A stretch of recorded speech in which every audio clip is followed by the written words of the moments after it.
cái tung dâu lâu mò khó chân cái thời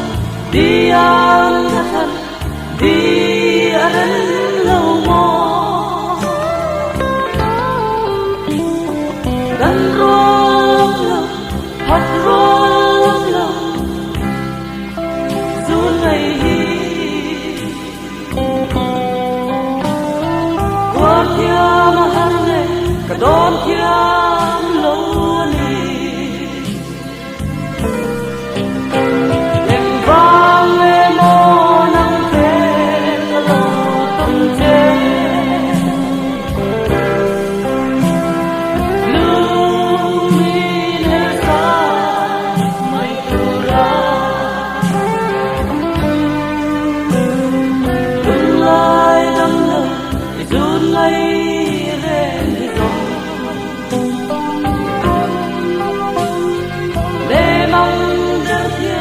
hoa đông saya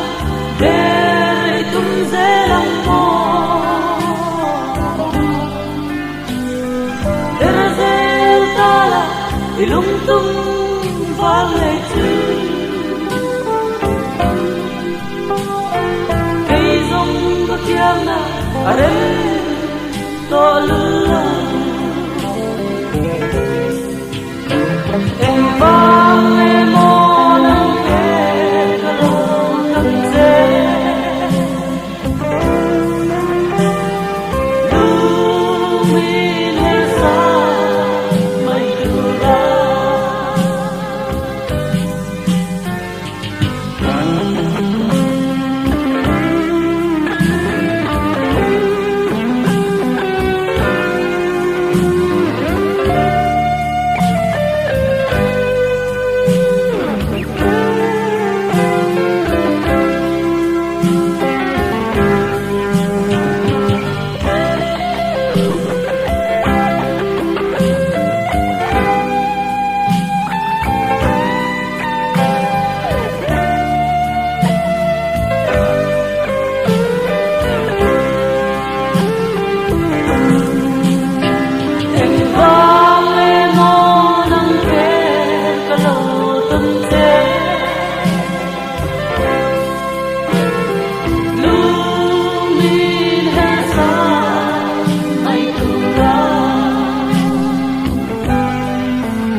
ai ra riêng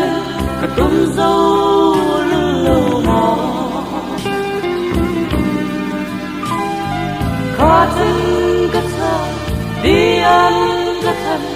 đi ăn lâu mò để dễ ta là thì lung tung vang ngày chữ cây rong có tiếng nào ở đây to lớn em vang em mò nắng thế cả lâu tâm chế lưu mi nè xa mây tu ra em vang em mò nắng thế cả lâu tâm chế lưu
xa.